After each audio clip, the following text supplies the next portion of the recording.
This eerie footage of 98-year-old Margaret Douglas was taken just moments before she was murdered.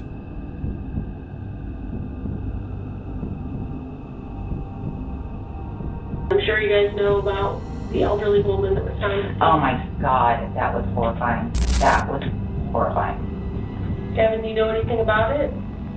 No. Wadsworth Police. Yes, this is Howard Leisure. My aunt lives on Portage Street, and a friend of ours stopped over there yesterday to check on her, and she was nowhere to be found. She was reported missing yesterday. Police said she was found in a hidden location in her house. Okay, this is the kind of thing that really jars an entire community, especially one like Wadsworth. Things like this do not happen here. Margaret Douglas had not been seen or heard from for several days. The police in Wadsworth, Ohio, never could have expected that their investigation into another local crime would lead them to the key to solving the mystery behind her death and the nightmarish things that were done to her body afterwards. Some of the following footage has never been seen before. Welcome to Quid. Here we share solved and unsolved cases. We hope that by sharing these stories, we all become more aware of the types of crimes that happen around us.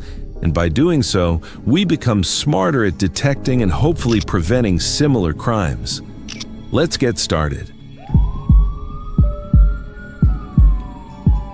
The nightmare started when a man called the police to report that his car had been stolen. Much of what he reported was a lie, but it would still lead to a truth so disturbing it would haunt the investigators for the rest of their careers. On April 9th, 2018, police in the small city of Wadsworth, Ohio, received a call from an anxious family. Wadsworth Police. Yes, this is Howard Leisure. My aunt lives on Portage Street. A friend of ours stopped over there yesterday to check on her, and she was nowhere to be found. Okay. He says papers were on the porch for the last 3 days. What's their name? Margaret Douglas. Margaret Douglas was 98. Her relatives, worried that she hadn't been seen in 3 days, called the police to report that she was missing. At nearly 100 years old, her age was usually their primary concern, that she might have had a fall inside her house or otherwise experienced a health issue. It therefore rang serious alarm bells that she couldn't be found inside her house at all. It's very heartbreaking. She's 98 years old. Who has any business taking her from this earth after that rich a life? It makes no sense. In the quiet town of Wadsworth, Ohio, a chilling event shattered the community's sense of security. 98-year-old Margaret Mary Frick Douglas, born on September 15, 1919, in Akron, Ohio, was the second of 4 children. Known for her generosity, kindness, and independence, Margaret married her soulmate and love of her life, Donald Douglas, after World War II, and they settled in Wadsworth. The couple chose not to have children, finding solace in the close-knit community of their small suburban town. Surrounded by family and friendly neighbours, Margaret remained self-reliant, even after Donald's passing and into her later years. She took pride in her longevity and eagerly anticipated celebrating her 100th birthday. Tragically, Margaret's dreams were cut short by a brutal act that left Wadsworth in outermost shock. Wadsworth Police. Yes, this is Howard Leisure. My aunt lives on Portage Street, Okay. and a friend of ours stopped over there yesterday to check on her, and she was nowhere to be found. We didn't know if you'd found anybody wandering. No, we don't have any reports of anybody wandering. We can't find her in the house anywhere. He went in the house and looked through the whole house, couldn't find her. Did she live there by herself? She lives there by herself, yes. What's her name? Margaret Douglas.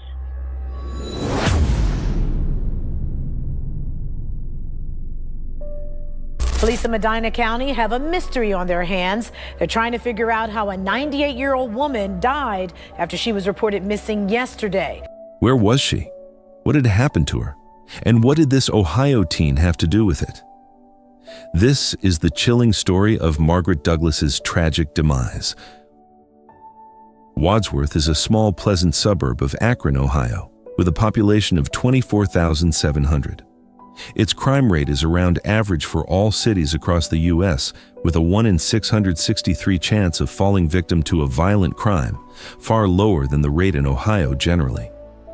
No one thinks that they will be that 1 in 663, least of all an elderly person mostly confined to her house. But when Margaret Douglas went missing, her family feared the worst. The Wadsworth police initiated a search for her. At 98, she was considered a vulnerable person.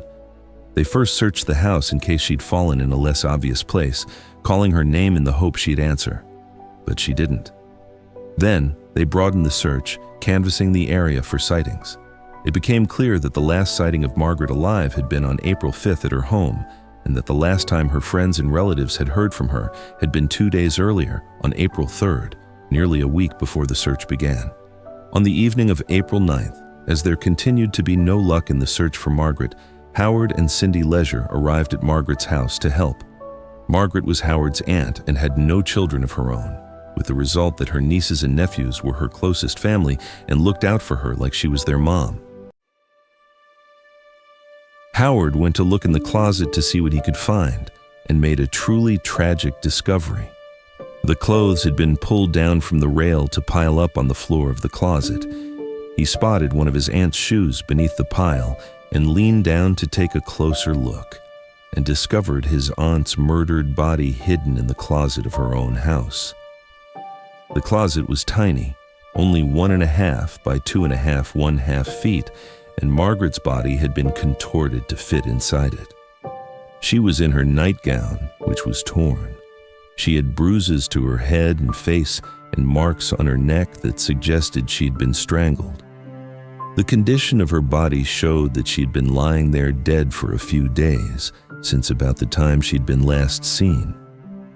Forensics examined the crime scene, taking samples of DNA and fingerprints which they tested against Margaret's relatives to rule them out. The samples did not match. Whoever had killed her was at this point unknown to the police. They began to suspect a burglary. This was because Margaret's red wallet was missing. It wasn't surprising that there were no signs of forced entry in the house because Margaret usually didn't lock her doors, trusting in the safety of her neighborhood and the support of those who lived around her. She couldn't have known that someone would take advantage to invade her property and take her life. Police searched her home but didn't find her and said there were no obvious signs of foul play. But then police said they went back to the house last night and found her body in a hidden location. They knew their aunt's habits, such as the belongings she would take with her when she left the house, including a red wallet she used to carry her cards and cash, and the clothes she would wear. Who has any business taking her from this earth after that rich a life? It makes no sense. And true it is, because it doesn't just make sense. It doesn't make sense how an older woman like Margaret would wound up dead. Not just dead, but murdered in the most gruesome way possible in the safety of her home. At first, cops were stumped. The investigators struggled to identify a suspect. Margaret Douglas had no enemies, no shady dealings, just a quiet woman who vanished without a trace. But then, a pattern emerged. A man named Paul came forward with a chilling story. And this story was what made the detectives invite Gavin for questioning. And here is how the interrogation all began. You just want to tell us what you guys were doing and what was happening that night? You're 17, right? Yeah. Okay. We had a carjacking. Oh my God. And the suspect is a young white male with a nice complexion and blue eyes. Is that you? No, it's not me. Have you ever used an app called Grindr? No.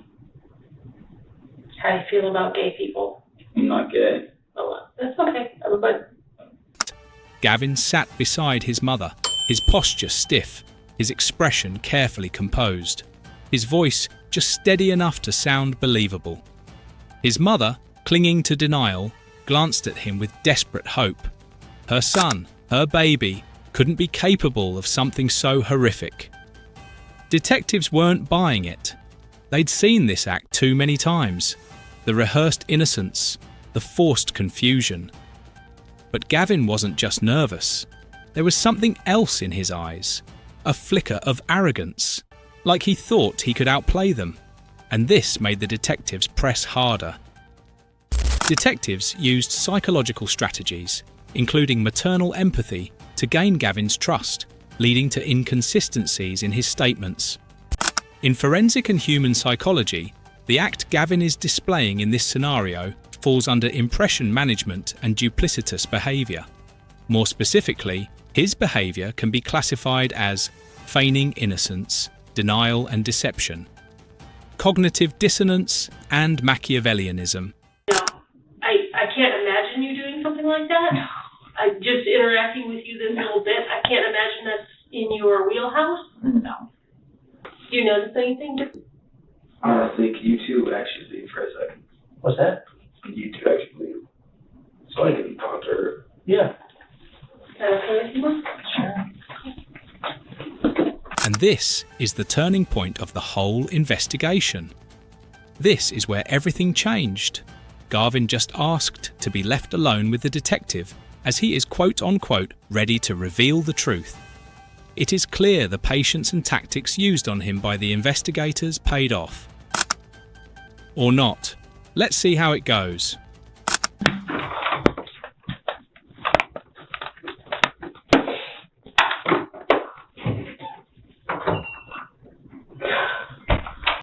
Okay, it was me. I'm going to be honest about it, but the way that he explained it, that guy, that's not right. I'm going to go kill somebody. What I didn't state earlier was that Gavin had matched with a guy on Grindr. For those who don't know, Grindr is a dating app primarily for gays, bisexual, trans and queer men. The Grindr guy met up with Gavin only to be ambushed, shoved out of his own car and left stranded. The only detail he could recall about the attacker was the attacker's piercing blue eyes. And here is Gavin's account of what transpired that day he met with the Grindr guy. It's not like that. But the people at school, they're like, oh, you killed her, didn't you? I really feel like you did. I'm like, no, I didn't. So people are saying it? Yeah, and it's making me really mad. It really is. The detectives went on a hunch and confiscated Gavin's phone. Police confiscated Gavin's phone and discovered a hidden app titled Dark, with videos of him assaulting and murdering Margaret Douglas.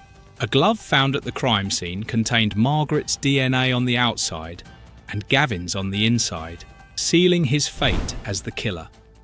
Forensic experts described Gavin as a psychopath with sadistic and necrophilic tendencies, making his crime even more horrifying. Gavin was called in for a follow-up interrogation. In a desperate attempt to manipulate the investigation, Gavin displayed erratic behaviour, lying on the floor and exaggerating his distress, acting as if he was hearing voices. You sure I can't get you a drink?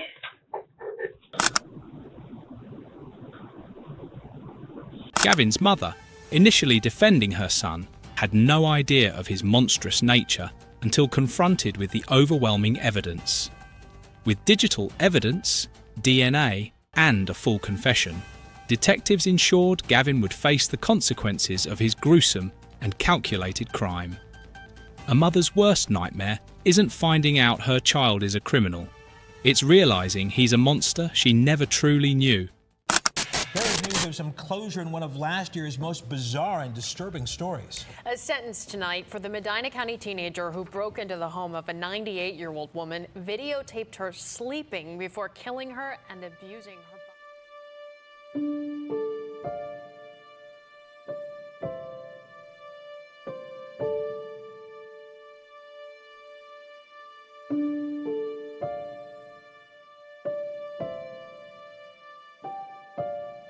I'm so sorry for what I did. I constantly live in regret and shame because of it. To simply say I'm sorry to a victim's family, that's not enough. You can't undo their heartache. You can't undo our heartache. He left in chains, where he'll remain for life without parole, for the teenager who robbed a 98-year-old from reaching her dream of 100.